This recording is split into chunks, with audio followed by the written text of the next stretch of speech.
Mulher sabe fazer rir? Nossa convidada de hoje vai mostrar que sim. Vamos falar sobre como estão as mulheres na comédia, no humor brasileiro. E falar também sobre rede social, memes. A conversa tá divertidíssima e você não pode perder. Solta a vinheta.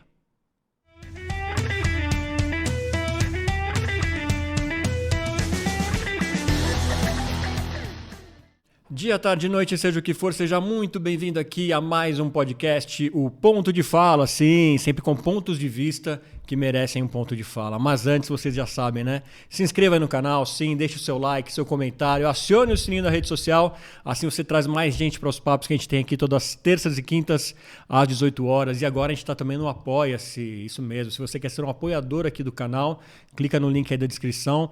Você, além de nos ajudar, vai ter vários benefícios em troca aí que só os apoiadores aqui do canal têm.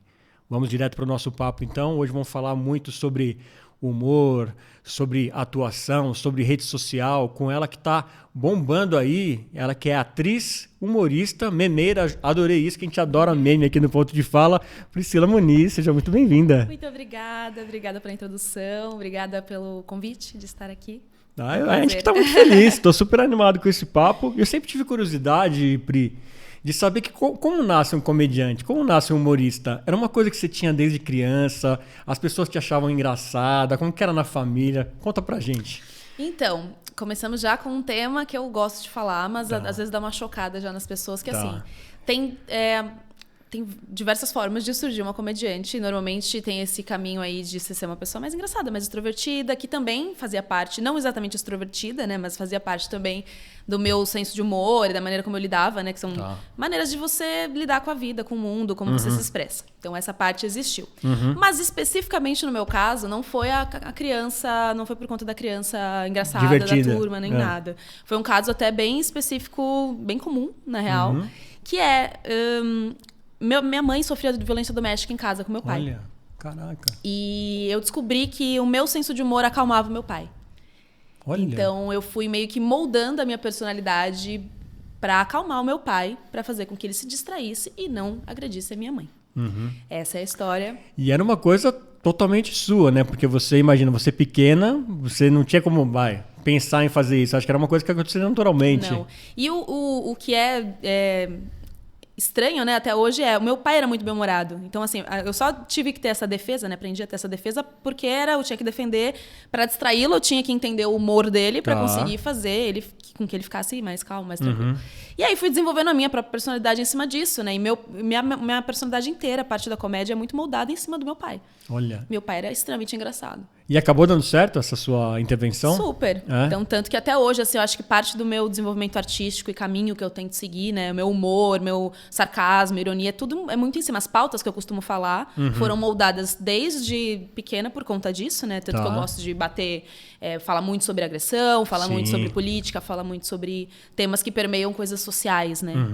Devido à vida que eu tive, né? Entendi. Como a minha formação, né? Enquanto pessoa. E pra fora da família? Quando foi o primeiro passo, assim, que você percebeu, opa, eu tô fazendo uma coisa aqui, as pessoas estão achando legal, tô dando risada. Como começou pra fora isso? Então, eu venho de uma família de artistas, né? Meu pai era artista, minha mãe também era artista. E então esse universo sempre fez parte da minha volta, né? Do meu entorno. E eu entrei no teatro cedo também, né? Aí a parte onde as coisas acabam se juntando com a trajetória de a maioria dos artistas, né? A escola que fez teatro. E então eu tive acesso desde muito cedo. E já gostava de cara, sempre quis fazer. A parte especificamente de ser engraçada, eu lembro que eu demorei um tempo para entender. Porque eu sempre fui muito molecona, assim. Então a minha parte estava muito na coisa de comunicação. Eu gostava de... eu sempre fui uma pessoa muito apaziguadora nos meus amigos. E a forma de você deixar o ambiente leve sempre né? Uma delas é muito através do humor. Então eu lembro que a minha percepção não era que eu era engraçada. A minha percepção era que eu gostava de todo mundo feliz, todo mundo bem. O ambiente ficava legal com você. Eu falei, tem um momento tenso ali, como é que eu tiro aquele nó ali onde tá rolando aquilo? Então eu demorei para entender que era um caminho possível. E também na época da adolescência, eu não fazia ideia que daria para ser comediante. As poucas coisas que eu via na televisão eram sempre homens. Sim. Então assim, eu não conseguia me enxergar muito nessa situação. E assim, ninguém falava sobre ganhar dinheiro fazendo comédia. Então, nunca passou pela minha cabeça. Eu fui na minha trajetória de atriz, aí me formei como atriz, e aí no final da formação eu tava buscando coisas que eu falei, tá, agora eu quero fazer coisas que eu acho que eu não faço bem. Que eu fui atrás de estudar mais coisas que eu não ia tão bem na época que eu estudava, né? Então eu falei assim, eu entrei na improvisação teatral. Foi através disso que eu entrei. Que eu falei, acho que eu ainda preciso destravar. É uma ferramenta muito boa para qualquer pessoa, né? O improviso, eu acho incrível. É maravilhoso. Só que para atriz, eu acho que é fundamental, assim. Se todo mundo tivesse a oportunidade de passar por um curso de improviso, eu acho que seria incrível, assim. E aí eu entrei na improvisação teatral e aí se abriu um universo de possibilidades. Que eu falei, calma, tem gente ganhando dinheiro fazendo improviso teatral, tem gente ganhando dinheiro fazendo stand-up. Aí eu tive os primeiros contatos mesmo, entendendo como é que funcionava. E aí me apaixonei por tudo. Assim, eu falei, agora eu quero pesquisar tudo possível de áreas que eu posso trabalhar dentro da comédia. E até hoje eu meio que faço um mix de tudo, assim. Eu não faço uma coisa só, porque eu entendi que eu sou apaixonada por comédia. Então, tudo que eu consegui contar de história, dar minha opinião... Minhas opiniões são dadas através de comédia. A maneira como eu gosto de criar entretenimento também é comédia. Então, todas as linguagens possíveis. Se surgir uma coisa nova, eu vou querer estudar, vou querer participar, fazer um curso para ver como é que é. Então, eu fui fazer curso de roteiro. Também fiz curso de roteiro voltado bastante à comédia. O lance da memeira é engraçado porque as pessoas não sabem que isso existe, né? Todo mundo consome páginas de meme. Total. Mas eu acho que ninguém para pra pensar, se as pessoas estão recebendo pra fazer isso, como é que as pessoas ganham dinheiro fazendo isso? Não apareceu do nada, maluco, né? E aí eu me brotou, assim, depois quando começou a pandemia.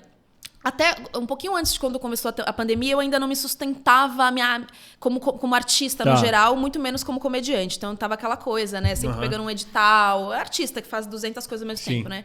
E aí, quando veio a pandemia, tudo se voltou pro virtual, né? Tudo. Todas as empresas, as marcas, todo mundo teve que se reinventar e a internet era a única opção que todo mundo tinha. E tava por questão da própria pandemia, que já era uma coisa tensa, uma coisa densa, uma coisa triste... A ferramenta da comédia foi uma ferramenta que eu vi uma movimentação de todo mundo começar a querer usar para dar uma aliviada. Como é que a gente tira a atenção das pessoas? O entretenimento virou uma questão de saúde. Sim, uma fuga do que estava acontecendo, totalmente. Né? Todo mundo precisava disso. Em algum momento você precisava tirar a sua cabeça da realidade e dar risada e relaxar e respirar. E aí veio um amigo meu, que já era um cara que conhecia o meu trabalho do teatro. E eu fazia uma peça de improvisação teatral voltado para comédia. E ele me conheceu nessa peça, a gente trocou umas ideias e tal. E aí, quando veio a pandemia, ele falou, cara, eu tô com um projeto que é levar para algumas empresas um produto de memes para eles, que é exatamente o que as páginas de meme fazem. Olha. Só que a gente vai falar assim, beleza, tá todo mundo voltando, as empresas sérias estão voltando para a internet. Então, como é que a gente vai conseguir fazer com que as pessoas assistam os conteúdos deles? Porque tinha muito conteúdo o tempo inteiro. Então, como é que você consegue reter a atenção da pessoa naquele 3 segundos, né? Porque já que era uma explosão de conteúdo o tempo inteiro, aí a comédia entra como uma luva nesse processo de marketing, né? E aí ele falou assim, vamos fazer um teste. Ele tinha uns contatos já, e aí a gente começou a trabalhar. Comecei a trabalhar com a Smart Fit, com a TechMe, são algumas empresas que a gente passou o PicPay. E aí foi isso. Aí quando eu vi, eu tava assim, pagando o meu aluguel com dinheiro de meme. Olha... E eu falei, então eram vocês que faziam para as empresas? Eu vi muito nessa época. Eu fazia bastante. Na pandemia inteira, assim, foi o meu fixo, foi meme. Olha que legal. Eu criava memes, aí a gente recebia um mínimo de briefing, assim, e começava a criar memes para as outras empresas. Junto com isso veio o trabalho político, que também começou com os memes. Tá. Que eu comecei a trabalhar com o Guilherme Boulos, até hoje trabalho com ele. Ah, que legal, não sabia. Eu comecei a trabalhar com ele em 2020, com esse mesmo amigo meu que me chamou para trabalhar com esse dos memes. Ele falou, cara, vamos implementar isso na política. Tem que ser. E o Guilherme Boulos já é uma pessoa muito bem-humorada. Sim, total. Então a gente teve um foco, o trabalho nas redes, assim, era uma equipe enorme. Aí eu entrei num primeiro momento terceirizada, assim, para ajudar na parte do humor. E é incrível, assim. Aí eu falei, caramba. Aí juntou, acho que minhas duas... até hoje, eu acho que o trabalho que eu mais me sinto colaborando para alguma coisa é esse trabalho político. Porque é a gente pegar um assunto denso, que é de política, que é chato, que ninguém gosta. Ninguém vai ler um textão sobre aquele projeto. E num meme você resolve. E aí você fala, como é que eu faço as pessoas entenderem esse projeto num meme sei lá, de qualquer meme, num meme de desenho. Eu pego um meme clássico, Chico Buarque feliz, Chico Buarque triste. Isso. Boto a frase aqui, uma aqui, para a pessoa entender o projeto. E aí você começa eu comecei a pirar, assim, nesse universo. Aí passou a primeira campanha, eu fiz parte na segunda também. E agora eu tô fixa na comunicação dele. Que legal. Tá super legal, assim. Eu tô super feliz. Já planejando já pro ano que vem, né? As próximas eleições. Então esse é um trabalho que acho que junta propósito e comédia. E foi um trabalho que foi acontecendo, né? Acho que todos os trabalhos que eu tive até agora, se não os que eu fui atrás, como improvisação teatral e o stand-up, os outros, eles foram todos organicamente, assim. Sim. Eu nem sabia que existiam. E do nada alguém falou, essa menina faria bem isso. E aí foram me chamando e agora virou o que virou. E aí eu adoro falar disso, porque tem espaço, né? As pessoas não sabem que isso existe. Fico imaginando que... Eu não imaginava que tinha uma empresa por trás disso, né? Imaginei, acho que a agência dos caras lá pensaram rapidinho e criaram, mas uma especialista nisso eu acho demais. E levar os comediantes para esse meio, assim, é maravilhoso, porque existe para além de todo... Aí acho que esse é o combinado de grupo que funciona, assim. Que você pega... Eu sou a única comediante do grupo inteiro de comunicação. Aí você pega especialistas políticos, cientistas políticos, você pega gente de marketing, gente de publicidade, são 19 mil cabeças pensando o mesmo produto. Tá. E aí você tem vários pontos de vista e aí é isso, você vai colaborando. Às vezes a pessoa pensa um produto super legal de marketing, mas não tem comicidade. Aí você trazer uma comediante para dar um arredondamento ali, aí é perfeito, você sai um produto que obviamente vai funcionar. Ele é marqueteiro, ele é informativo, ele é político, ele é importante. Então, assim... Esse trabalho, eu acho que é um trabalho que eu adoro falar sobre, porque eu acho que tem muito espaço, assim. Agora, no ano passado, fizeram o Lulaverso do Lula. Aquela página gigantesca, e ela ajudou pra caramba na eleição dele. E aquela página é como se fosse uma página B do Lula, né? Então, assim, tudo que não pode ser postado na página oficial do Lula, porque questão de, né, tom, tá na página B. Então, você tem um trabalho muito importante, é super engraçado e tal. Então, e como as pessoas estão recebendo isso, né? Essa inclusão do humor, né? Para falar de política, para falar de empresas, que a gente sabe que a gente aqui acha do caramba, eu acho, muito legal. Teve alguma saia justa de alguém falar que isso é inadequado, não se fala de política assim, não se fala de assunto sério desse jeito? Ainda tem muita gente pensando assim? Eu acho que, num geral, como... É uma ferramenta que ela funciona muito na prática. Porque acho que ninguém reclama de uma coisa que tá gostando. Então, assim, a pessoa não tá a fim de ler um textão. Aí ela fala, eu vou entrar naquela página lá que eu sei que vai ter um resumo. Ninguém vai achar ruim disso. Então, especificamente do trabalho, não tem... nunca recebi críticas. Ou mexeu com alguém, algum meme... Não, eu acho que assim, obviamente todos os memes que eu faço é batendo em bolsonaristas e pessoal de direita, então eles vão odiar. Alguém vai estar infeliz nessa história, né? Que sejam eles, entendeu? Então, assim, essa parte eu acho que vai incomodar mesmo e é pra isso. A gente faz o conteúdo pra isso. Agora, da galera de esquerda, por exemplo, ainda tem dentro mesmo do pessoal de esquerda, eu acho delicado a coisa de juntar política com comédia, porque tem algumas pessoas ainda, por questão de interpretação, às vezes é uma parte de interpretação, às vezes é uma coisa muito pessoal de tocou num assunto que para aquela pessoa é muito sensível, então às vezes naquele momento a pessoa bate o olho, ela não entende a crítica, então isso às vezes acontece, mas aí eu acho que isso é um risco, isso acontece mesmo, e é sobre a gente continuar insistindo na linguagem até as pessoas entenderem qual é o alvo da crítica. Entendi. Então, assim, eu sou muito defensora de que a gente pode falar sobre tudo. E isso ainda é uma coisa que eu vejo a esquerda ainda não... Uma parte da esquerda não entendendo ainda. Assim, como assim a gente pode fazer piada de aborto? A gente pode fazer piada de estupro? A gente pode fazer piada de tudo. Mas qual que é o alvo? Entendi. Eu posso fazer uma piada de estupro se eu estiver batendo em quem estuprou. Entendi. Agora, se eu estiver fazendo uma piada que o alvo é a pessoa que foi estuprada... Pelo amor de Deus, é errado. Não existe, Entendeu? Então, assim, é sobre o lado que você tá. E aí, eu acho que dá uma agravada quando a gente coloca ironia. Porque na ironia, eu posso começar falando assim, porque eu acho muito legal o homem que estupra a mulher. E aí, o punchline ser uma puta crítica ao cara que estupra. Então, ironia se a pessoa é um problema, né? Então, se a pessoa pega aquele comecinho e ela não vai até o final, ela já pega dá uma bloqueada, aí ela talvez não entenda a mensagem. Mas aí é sobre eu bancar o que eu estudei e o que eu tô me propondo a fazer. Ironia, pra mim, é o meu método de comédia. Então, é isso. Às vezes pode rolar. Assim, nunca rolou nada diretamente comigo, assim. Eu já vi acontecer com muitos comediantes. Mas quer te perguntar, tô me sentindo insegura até. Não, nunca aconteceu nada direto, mas assim, eu acompanho a carreira de outras amigas minhas, principalmente mulheres, né, comediantes, e às vezes elas dão uma sofrida, assim. Principalmente quem tem... Quanto mais número, mais visibilidade, mais você pode chegar alguém torto, assim, né? Então acontece bastante. Ainda mais quando homem vindo criticar o trabalho da mulher. Isso no meu Instagram tem bastante. Mas aí eu não ligo. Tá. Aí é a parte que eu falo, pra te incomodar mesmo, então não me importa. Objetivo alcançado, né?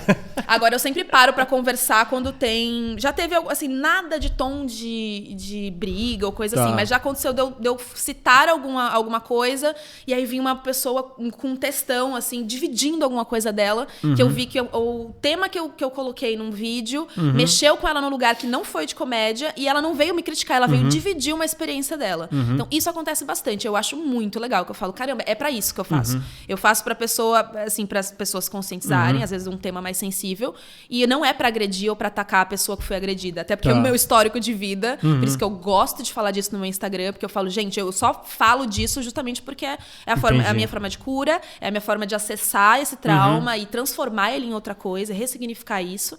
Então, além do meu lugar de fala, de poder falar sobre, mesmo que eu não tivesse esse lugar de fala, eu acho que eu tento tratar de uma forma como se as pessoas não soubessem mesmo minha trajetória, até porque a maioria não sabe. Então, eu tento deixar de uma forma respeitosa e mais clara, mais objetiva, mesmo com ironia, que eu estou zoando o agressor. Eu estou brincando com... É uma crítica social, no final das contas. E é pra ser isso, assim. Então, as pessoas entendem, normalmente, a mensagem. Agora, um dos temas que você falou aí, era o que eu queria abordar com você, que são os limites do humor, né? Até onde pode ir o humor. Você deu uma explicada aí, mas eu quero, então, na verdade, discutir com você o posicionamento de alguns... Vamos pegar alguns caras aqui que pensam diferente da gente, né? Vamos pegar pelo menos, por exemplo, o Gentili, o Carioca, que eles defendem de que eles podem fazer comédia e tá tendo muito mimimi porque estão querendo censurar, cancelar e tudo mais. Dentro dessa opinião deles, o que você acha a respeito? Então, eles ultrapassam esse limite que você disse que existe ali de criticar quem tá do lado errado? É mais ou menos isso? É que assim, se levanta uma bandeira que é a mesma para todos, que é de liberdade de expressão. Isso. É a mesma bandeira para todo mundo. Todo mundo quer se expressar. Qualquer artista quer ter liberdade de expressão. Eu acho que entra num lugar de... passa pela pauta social. Não tem como. É a sua visão de mundo que faz você ter o seu limite do humor. Então, assim, pra que eu vou fazer... Eles defendem a coisa de eu posso fazer qualquer piada. Isso. Então, eu posso subir no palco e fazer uma piada sendo uma pessoa, assim, como se a minha persona fosse uma pessoa muito escrota, só simplesmente porque eu quero mostrar que dá pra fazer uma piada engraçada sobre isso. Eu acho muito massa. O Danilo Gentili é extremamente talentoso. Um dos maiores nomes da comédia que a gente tem. Outros comediantes também que pensam completamente diferente de mim. São absolutamente talentosos. Tá. Abriram muitas portas e muitos caminhos para todo mundo, inclusive para as mulheres. Sem dúvida. Mas é sobre uma escolha. Eles escolheram provar que se pode fazer a piada acima de qualquer coisa. O meu caminho é outro. Entendi. O meu caminho é show. Mostrou que você é inteligente, mostrou que dá para fazer piada com tudo. Agora... Pra quê? Pra que fazer a piada? Tá. Entendeu? É tipo, pra que eu vou fazer uma piada que vai ofender uma minoria? Que já é o que a sociedade devia estar protegendo. Pra mim, entra muito sobre a pauta social. Quando você vê, normalmente, esses comediantes que fazem essas piadas todas, são todos de direita. A maioria deles. Sim, por isso que eu até citei, né? Quis deixar claro isso, porque... Normalmente são os de direita. E mexe com minoria mesmo, né? Enfim. Claro, então, porque aí se você leva... Se pra você a coisa mais importante é você provar que você pode fazer piada e você exclui todas essas questões sociais, aí realmente você vai fazer piada batendo em preto, batendo em pobre, batendo em mulher, num geral. Então, assim, você vai fazer batendo em deficiente. Só por você conseguir provar que você consegue fazer uma piada. Cara, você consegue fazer uma piada. Você é extremamente inteligente, capacitado, estudado. A gente já entendeu isso. Agora, pra quê bater? Entendi. É tipo a escolha de, sei lá, bater em camadas políticas. Assim. Eu vou bater nos bolsonaristas ou vou bater no Bolsonaro? Se eu tiver uma escolha, eu vou bater no Bolsonaro. Tá. Porque os bolsonaristas, eles estão sendo levados por essa mente diabólica por causa dele, né? que é o Bolsonaro. Então, assim, uma escolha minha sempre é bater em quem... Qual que é o ponto maior? Qual que é o ponto maior? Quem que é a pessoa que tá criando toda essa situação disso, social? Né? Quem que é o líder ideológico disso? Sim. Vamos bater nele, então. Então, assim, pra mim... O limite é muito sobre isso, assim. Então, assim, limite do humor depende da cultura. Tá. Que cultura você tá. Você assiste, às vezes, uns documentários em outros lugares que tem pessoas falando coisas absurdas e tá todo mundo achando aquilo normal. No Brasil, eu acho que... Tem programas que não poderiam passar hoje em dia. Total. O próprio Os Trapalhões tem Total. piadas ali, Cacete Com Planeta, certeza. né? E tem outros lugares que, às vezes, outros países, por exemplo, os Estados Unidos... por lá já ter a cultura, é muito recente stand-up aqui no Brasil. Lá tem até os próprios stand-uppers daqui que eles usam isso como referência do porquê que eles querem fazer isso aqui no Brasil também. Que lá eles fazem várias piadas muito ácidas. Sim. E que lá as pessoas já estão acostumadas e talvez naquele contexto elas não enxerguem aquilo como uma ofensa, não se sintam ofendidas, invalidadas ou não se sentem mal por estar ouvindo aquilo. Mas na nossa cultura... Você hoje em dia, tudo é muito recente, o Brasil é muito recente. Então você mexer com algumas dinâmicas sociais ou algumas pautas específicas, talvez aquilo vá machucar uma galera, entendeu? Sim, Então, pra que eu vou fazer isso?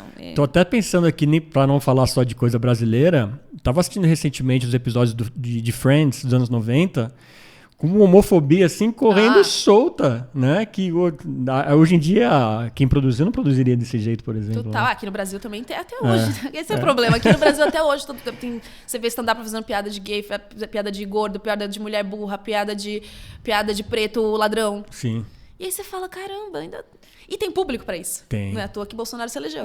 Nossa. Sempre vai ter público pra isso. Por isso que assim, público tem. Então assim, quando eu vejo um stand-up falando assim, eu faço porque tem gente rindo. Sim. Só que, pra mim, comédia, ela anda com o tempo. Comédia é cultura, a comédia surgiu disso, né? Você é uma crítica social. É pra você falar sobre as coisas que estão acontecendo em volta de uma maneira sarcástica pra você modificar alguma coisa. Pra mim, é isso. Tem a parte do entretenimento. Eu posso fazer um texto inteiro sobre abajur, que não tem crítica social nenhuma, e é maravilhoso, isso também é necessário. Só que se você está se propondo, eu estou falando especificamente dos comediantes que se propõem a fazer essas críticas, e o alvo deles é quem está atacando, não é quem está atacando, é quem está sendo atacado, aí é uma escolha. É uma escolha para onde você vai, assim. E aí essas pessoas eu critico, eu não gosto do que eles fazem. Entendi. Assim. Mas essa molecada nova pensa mais ou menos como você, né? A maioria Graças que eu a tenho Deus. visto no porque são os que não tão, assim. Eu acho que assim, a comédia deles, essa comédia especificamente, eu acho que vai ficar velha. Essa comédia deles, como todas ficam. Se você para a comédia no tempo, ela fica velha. As pessoas fica vão... datado, né? Você vê assim, você pega toda a galera que tá falando, esse mimimi, vê um texto deles. Daqui 10 anos, se eles continuarem no mesmo texto, morreu a carreira. Acabou. Como qualquer arte, a arte anda com a sociedade. É que ainda tá rendendo porque tem a polêmica. A polêmica, de certa forma, até ajuda. Não, e assim, acho que vão sobrar uns polêmicos ali fazendo uma coisa ou outra, mas assim, se a sua comédia não andar com a sociedade, você vai ficar pra trás. Qualquer arte que não anda. Em qualquer área, né, eu acho. Né? Uma marca não se reinventar, não entender que hoje, por exemplo, o comportamento é mais sustentável, ela morre. Mas como a arte fala de liberdade de expressão... E fala de você... Liberdade de expressão é você se expressar. Se expressar o que é se expressar? Você olhar o que está acontecendo em volta e você dar uma opinião sobre, você interagir com o mundo. Então, é diretamente relacionado com a sociedade. Então, quando você escolhe não olhar para a sociedade, estando numa sociedade falando dela, você está falando de quê? Pode crer. Então, assim, eu acho que por isso que, assim, eu olho, me irrita, me incomoda, só que eu fico tranquila, assim. Eu falo, beleza, eu vou combater isso com a minha arte, porque daqui 10 anos vai morrer. Faz do seu jeito, Vai morrer.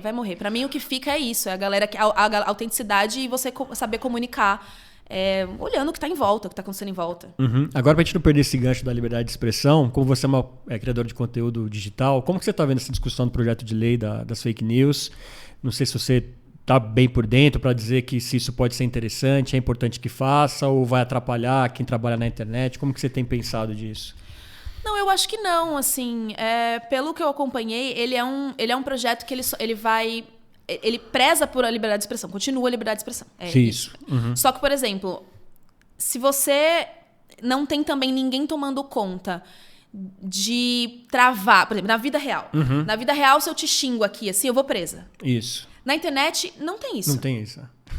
Então, assim, como é que eu tô cometendo um crime, que é crime, no ao vivo, e eu vou ser presa por isso? E na internet não tem ninguém fiscalizando isso.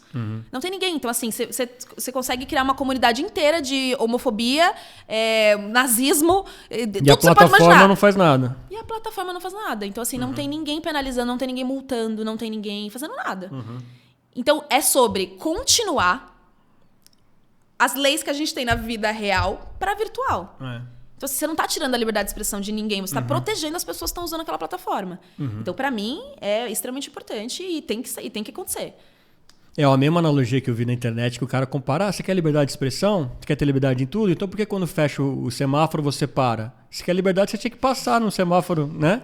Deveria passar sempre a 120 por hora, quando é 60 por hora o radar, né? Se você quer liberdade em tudo, né? Tem que ter ordem, tem que ter um mínimo de noção para você conseguir viver em sociedade. Então, assim, é sobre proteger das violências mesmo. Eu concordo contigo. Então, eu acho que tem que acontecer mesmo. E não acho que isso vai tirar a liberdade de expressão de ninguém. Eu acho que se você as pessoas estão reclamando disso, pode ser que elas possam... E acho que vai ajudar quem faz conteúdo bom.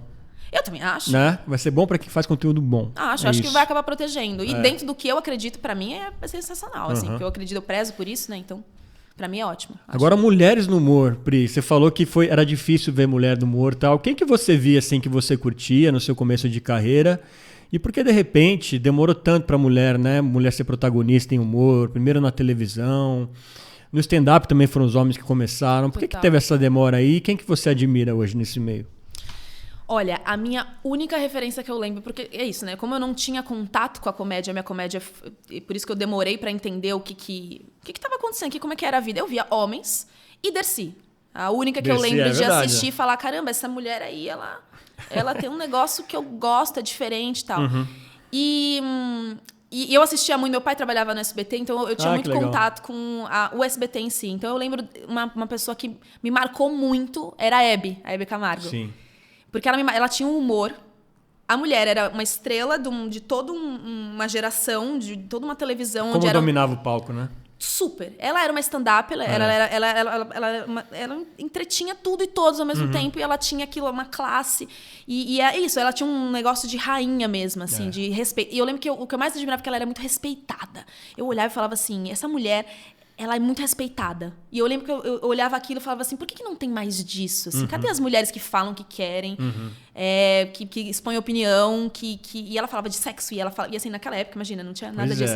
Então eu lembro que eu olhava coisas ali que era o que mais me aproximava alguma coisa. Eu falava assim, nossa, e tá na TV, e tá com um microfone, e tá fazendo piada, e tá fazendo graça, e ela que comanda tudo, ela que manda tudo, em tudo, né? Então eu olhava aquela figura e eu lembro que aquilo era o que me aproximava, que eu falava assim, aquilo ali eu não sei o que é, mas eu queria entender por que não tinha mais, assim. E aí, depois disso, fui para outros lugares, eu sou formada em desenho industrial, fui fazer outras coisas. E então, quando eu voltei e fui inserida no stand-up, que eu fui conhecer o stand-up, obviamente, só tinham homens. Na época, eu lembro que acho que tinha a Mel Maher, a Carol Zócoli, que até hoje estão aí lá, também. Sim. Elas duas eu lembro bastante de assistir uma coisa ou outra e falar, nossa, são as primeiras mulheres que eu observei surgindo especificamente no stand-up, de surgir com o microfone no formato stand-up comedy. E aí são as duas que eu olhava e falava, nossa, que legal. Paralelo a isso, tinha as Olívias, que estavam na televisão, que até hoje se tornaram grandes amigas minhas, assim, que eu admiro muito. E aí tinha esse universo, né, das meninas que apareciam. Basicamente, a resposta é machismo, a tua pergunta, que é, não se abre espaço, nunca se abriu espaço, até hoje não se abre espaço. Eu passei por alguns movimentos feministas desde que eu entrei na comédia, que era primeiro uma coisa de mulheres unidas, vamos se juntar pra fazer tudo, não sei o que. Lá. Passei por esse momento. Aí tu vai lá, cria um puta movimento só com mulheres e uma puta potência, não sei o que, lá, e faz um show, as pessoas não vão no show. Por quê? No final das contas, é divulgação. Os donos das casas de comédia, a gente precisa do público masculino. A gente precisa do público desses comediantes masculinos. A luta é coletiva. Se a gente não tem a ajuda desses caras, a gente não vai sair do nada e Mas surgir. É mais homem que vai em stand-up? Público? Sim, não, os dois, mas é uma cultura de não... As pessoas não estão acostumadas ainda tem as pessoas que vão no show e você pega o mesmo texto, se for o mesmo texto feito por uma mulher e por um homem, as pessoas vão dar risada do homem fazendo, não vão dar risada da mulher fazendo. Olha só. Porque ainda tem gente que tá com o chip de mulher não é engraçada. Eles vão assistir o show pensando, mulher não é engraçada, mulher não é engraçada. E aí você tá assistindo um negócio, você já vai com esse chip, você não dá risada. E aí você faz um cara... pior do que ela. Sensacional. Você, que incrível, piada ótima. E o cara tá falando piada de sogra, entendeu? Entendi. Então, assim, a sociedade ainda tá muito... é muito difícil de inserir ainda a comédia feminina nisso. Mudou muito, tanto que, assim, os públicos das minhas amigas que eu vejo, e, assim, mulheres que fazem comédia absolutamente diferentes umas das outras. E você vê público, você tá começando a ver público pra todas elas. Você fala, caramba, tá surgindo, tá vindo aí. Tá. E assim, agora tá rolando um movimento de mulheres que estão conseguindo fazer o seu solo e lotar teatros. Sim. Tem algumas amigas que viajam o Brasil inteiro e é isso, assim, ó, tudo esgotado. E agora você tá vendo isso. Antes teve a Bruna Louise nessa outra geração, né, que surgiu, acho que junto, até com os 4 amigos, né? Que acho que antes teve o Rafinha Bastos, Danilo Gentili, teve aquela primeira leva de comediantes que surgiram, e depois aí deu uma baixada, e aí veio com os 4 amigos de novo, e veio um segundo boom. Os 4 amigos, quem são mesmo? O Thiago Ventura. Ah, tá. Eu gosto deles, essa turma ali do Cabral ótimos, lá, né? São ótimos. E aí vieram eles 4 e eles puxaram de novo, acho que a cultura renasceram, né? Reviveram a cultura do stand-up e vieram com tudo. E aí, nisso, começaram a trazer mais mulheres, porque também é uma geração mais jovem, né? Os meninos também são mais jovens, estão com um pouco mais de consciência, mais noção das coisas, começaram a abrir mais espaço. Sim. Então, assim, se as pessoas grandes que bombam primeiro não abrem espaço para as mulheres, eles não tem como a gente entrar. Tá. Agora, a tendência é que as mulheres que estão chegando lá comecem a conseguir abrir espaço para outras mulheres, porque agora as mulheres já têm um público. Mas até recentemente não existia isso. Então, se os homens não abrissem espaço para as mulheres, não tinha como entrar. Mas o que você podia fazer? Vou fazer sozinho o meu solo. Não tem público. Entendi. As pessoas não vão assistir. Olha só. Então, assim, se agora as mulheres estão conquistando esse espaço de ter o seu próprio público, então, assim, agora a gente consegue só contar com algumas mulheres. Tipo, agora eu passei a não precisar tanto que aquele cara me divulgue, porque eu tenho essa menina que já tem um puta público e ela pode fazer isso. E é o que as meninas fazem quando chegam lá. A Bruna Louise é uma das maiores, acho que hoje em dia é a maior que a gente tem nacional. Eu acho o máximo que ela faz piada, tipo, assim, colocando os homens em uma situação que, assim... Maravilhosa. E é hilário, né? Sim. Eu acho hilário, porque assim, é um tipo de abordagem que ninguém fazia. Então, além de ser novidade, é muito, muito engraçado, né? Não, e também teve isso, assim, o humor da Bruna eu vi que mudou muito para esse lugar mais militante. E é super compreensível como antes não se fazia isso. Porque assim, se antes já era difícil eles levarem uma mulher, qual a chance deles levarem uma mulher que ia subir num palco para militar? Não tinha, meu Deus do céu, não tinha possibilidade disso acontecer. Sim. Então, assim, a gente só consegue se expressar mesmo quando a gente tá livre para falar, tá bom, não... É tudo meu agora, eu posso falar o que eu quiser, eu não preciso pensar. Porque assim, você podia fazer uma piada que os 4 caras estavam lá, 5 caras estavam em volta de você, podiam falar, putz, não, né? E te cortam. Então, até isso teve que ter uma cautela do discurso até chegar lá. Então, essa é a importância de agora terem essas mulheres que elas chegaram lá. Porque agora a Bruna faz o que ela quer. Sim. A Bruna sobe em cima do palco e fala, o que eu vou falar hoje? Hoje eu falo isso aqui.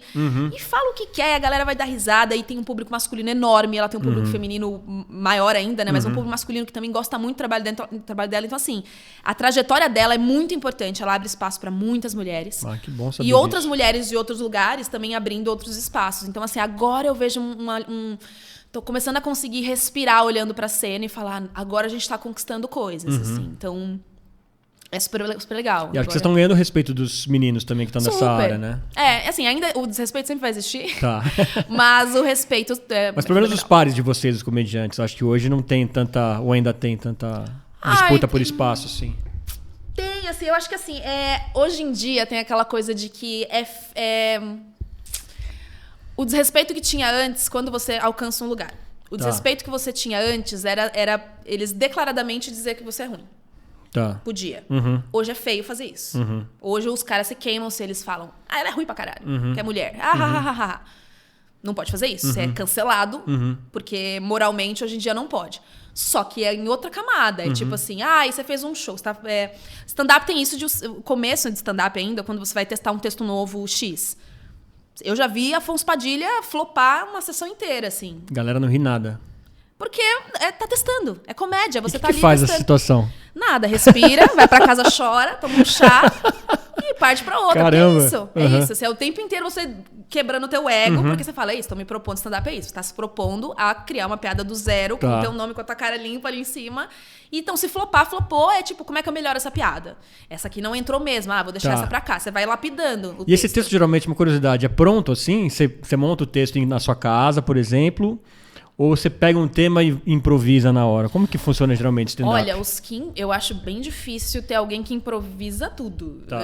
Sei lá, eu acho que já tem comediantes, por exemplo, eu acredito que esses que fazem muito stand-up o tempo inteiro, eles já têm uma mecânica que eles conseguem improvisar temas em cima da hora. Porque quando você treina tanto o seu cérebro pra pensar em punchline, você já virou uma máquina disso. Então, obviamente, se te jogarem um tema, você vai conseguir fazer piada com aquilo. Porque você tá 24 horas por dia treinando isso. Mas o normal é você escrever e treinar em casa. Com certeza. Você escreve, assim. Você escreve sempre muito em casa, você vai... E aí também as mecânicas vão ficando mais rápidas, mas normalmente é separado por temas. Acho que todos os maiores hoje em dia, eles levam, por mais que eles consigam improvisar, eles levam tópicos, que sejam tópicos. É tipo, hoje aconteceu isso, e o Padilha, ele faz muito coisas atuais. Assim, então, tipo, a Bruna agora tá começando a fazer. Aconteceu uma notícia no dia, ela tem um show, ela faz vai muito, lá e verdade, faz no dia. É maravilhoso, tô amando que ela tá fazendo isso. Então, o Padilha fazia muito isso, né? Ele faz um texto novo por dia, assim. O show é hoje, o que aconteceu hoje no jornal. Aí ele vai lá e faz uma piada disso. Então, assim, existe o improviso, mas sempre tem um tópico atrás, um tema atrás. Tirando as coisas que vão surgindo de improviso com a própria plateia, né? Que aí é coisa de interação, que aí é um outro tipo, né? Que aí é realmente improviso. Mas o texto mesmo é pensar na piada. Então, a maioria, a não sei essas pessoas que realmente vivem disso e já estão muito máquinas nisso, a maioria você escreve pra caramba, e você reescreve, reescreve, isso aqui não deu certo, isso aqui deu certo. E você vai fazendo isso. Então, assim, se flopa um show do Padilha, ninguém vai sair falando assim, é ruinzão, né? Nossa, péssimo, fui assistir, achei uma merda. Não, você vai falar, nossa, meio ruim, né? Mas às vezes você vai entender isso, porque tava no dia bom. Tava testando, mas às vezes ele avisa, tô aqui testando piadas, então todo mundo abraça, acolhe o homem, fala, não, mas ele é ótimo, ele tá aqui testando piadas. Se é uma mulher que sobe falando, gente, estou testando piadas, e o show é horrível, as pessoas vão sair falando, mulher, né? Mulher é ruim, né? Não gostei, por isso que o homem é melhor. Então, assim, essa é o machismo velado ainda que tem. Entendeu? É assim, quando você se ferra é porque você é mulher. Entendi. Não é porque você tá num show testando uma piada que qualquer um podia flopar. Sempre ainda é relacionado o teu fracasso ao teu gênero. Sempre. Então, isso é um desafio ainda que a gente vai sempre... Como tá intrínseco na sociedade isso, né? A gente não percebe às vezes, né? Por isso que, assim, eu acho que a autoestima, essa é uma parte que é a união das mulheres. É a nossa autoestima. Que é uma olhar pra outra e subir a outra, falando, essa piada é incrível, foi ótima, só não deu certo ali. Você é ótima, é o tempo inteiro a gente se ajudando na autoestima. Porque às vezes o trabalho da menina é impecável, é perfeito, maravilhoso, e aí tem altos e baixos.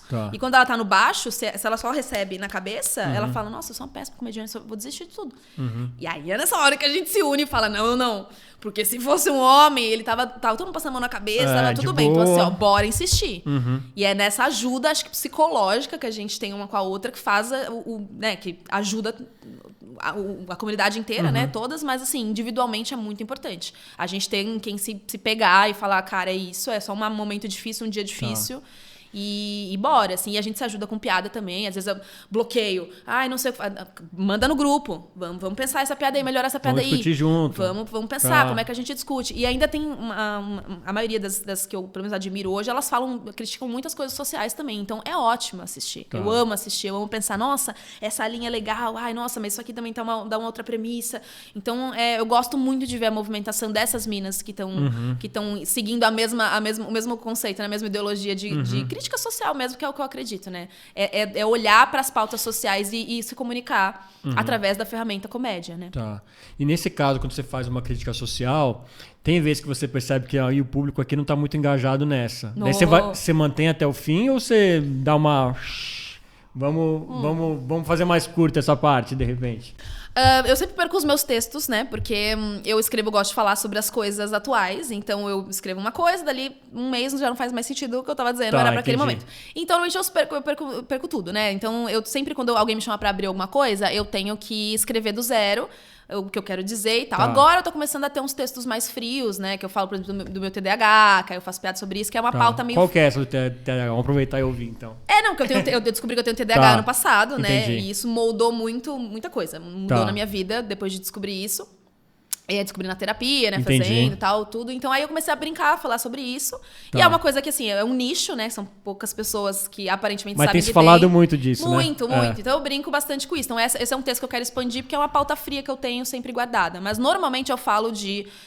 enfim, notícias gerais e críticas a qualquer coisa que aconteça. Ano passado, eu falava muito de política, porque... Política, né? Ano passado era ano de eleição. Todas as armas possíveis que em qualquer tempo livre que eu tinha, eu tava militando de alguma forma era tudo ou nada, né? Ano passado. Então, quando eu fazia os textos de stand-up, eu batia no Bolsonaro, 100%. Aí teve um mês, acho que era setembro, se eu não me engano. Setembro, que eu acho que eu tinha acabado de fazer um texto novo.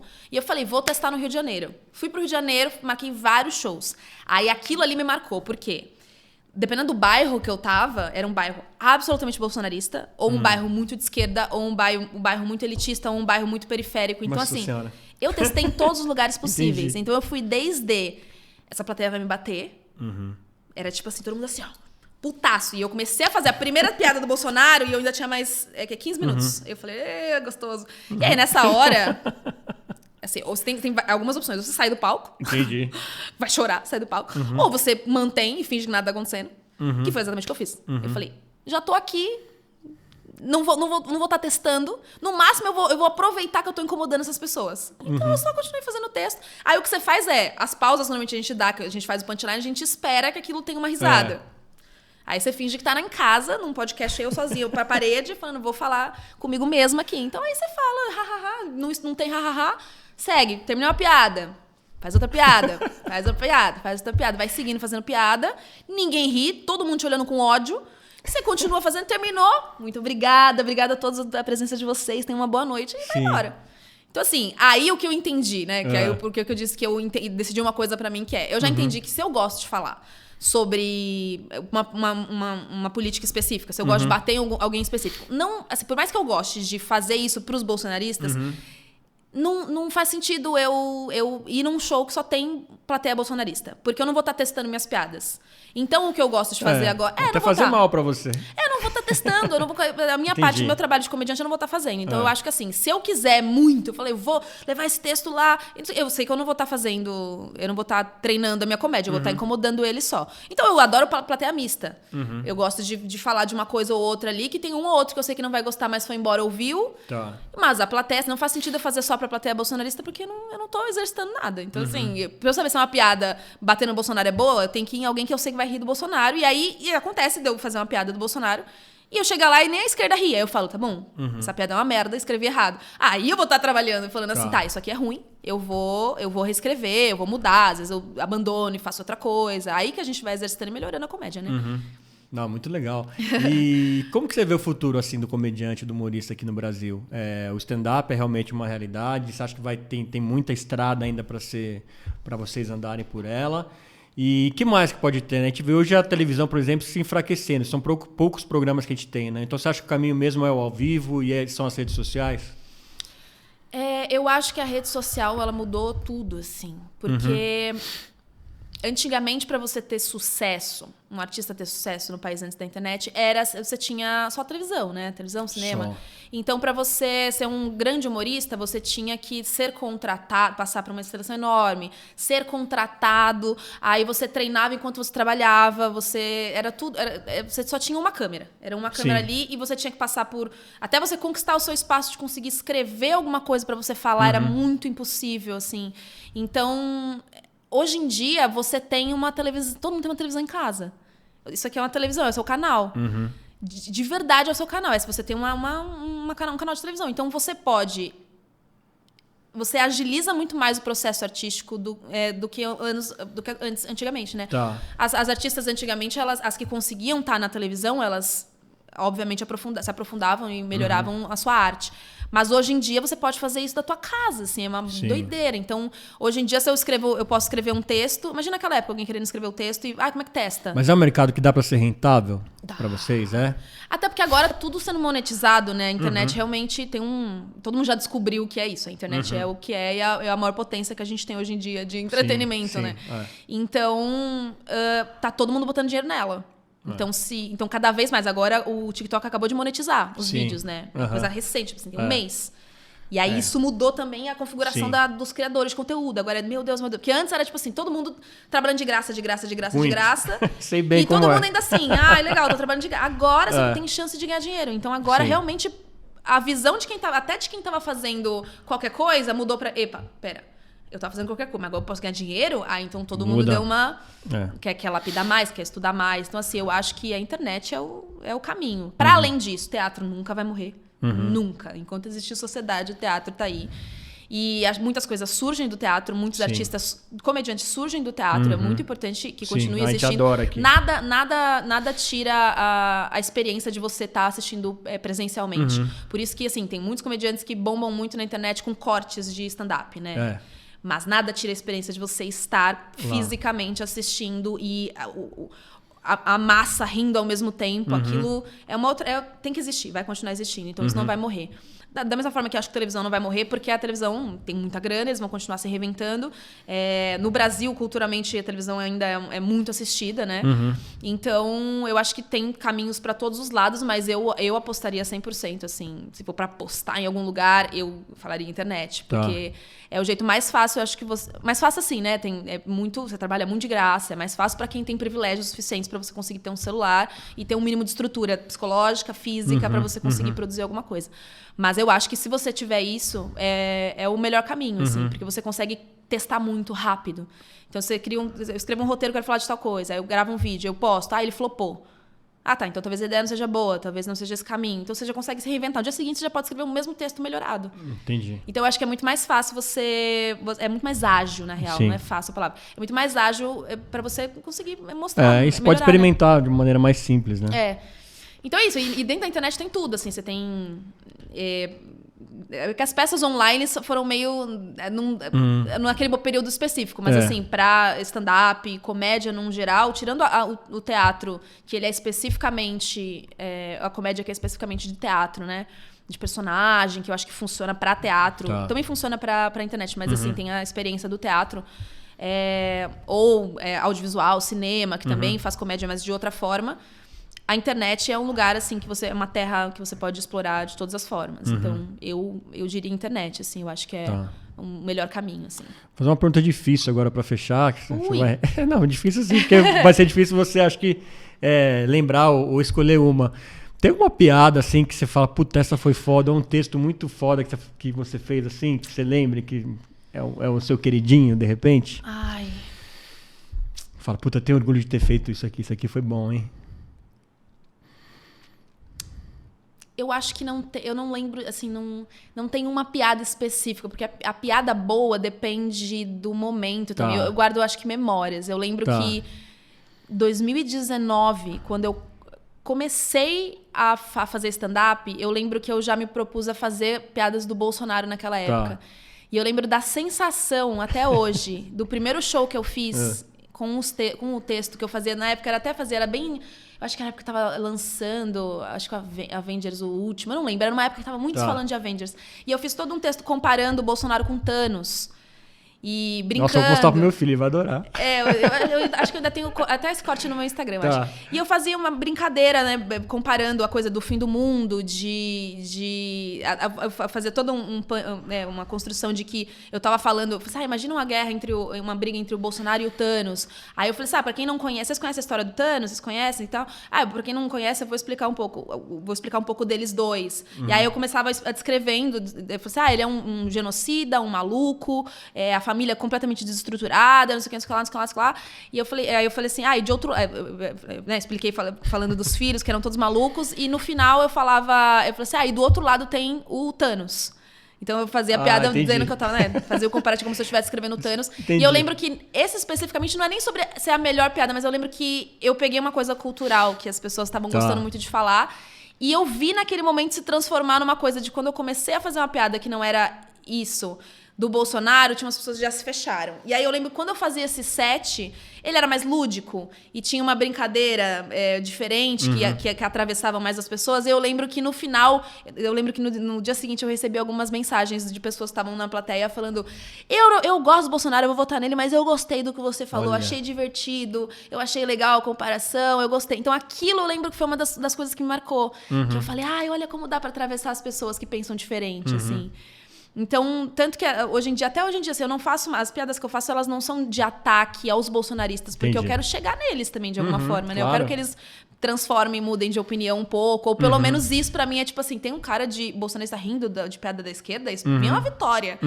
Então, eu lembro que isso me marcou, assim, como foi um marco de entendimento artístico meu mesmo, de falar...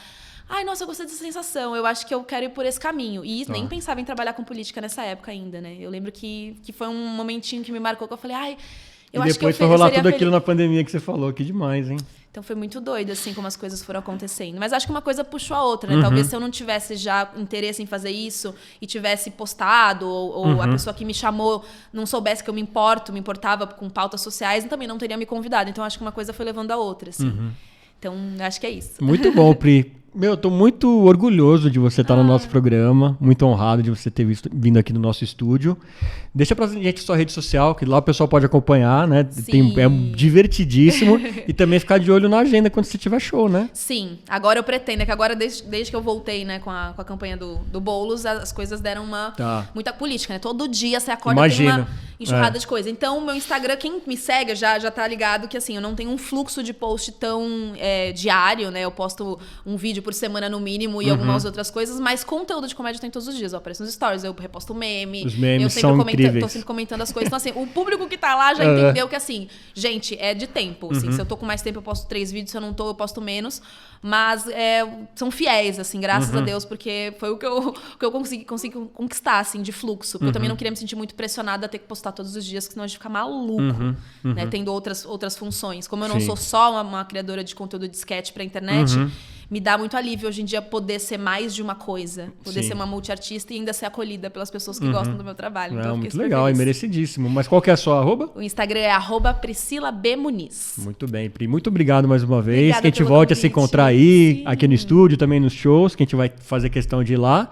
E muito sucesso pra você. Sucesso pra vocês também. Muito obrigado, viu? Obrigado a vocês que acompanharam aí mais um episódio do podcast Ponto de Fala. Não se esqueça, se inscreva no canal, acione o sininho aí da rede social, deixe seu comentário, seu like, assim mais gente pode participar de papos aí divertidíssimos e muito importantes aqui que a gente teve, como esse que a gente teve aqui com a Priscila Muniz. Então, que mais gente, mais mulheres tenham espaço aí na comédia e que tenham a voz aí e esse lugar de fala tão importante para fazer esse conteúdo tão, ao mesmo tempo, engraçado, né? E que inspira e transforma as pessoas com humor. Isso é muito legal. Parabéns, viu, Pri? Obrigado, gente. Eu sou o Fernando Tuller, esse foi o Ponto de Fala. A gente se vê no próximo. Até lá.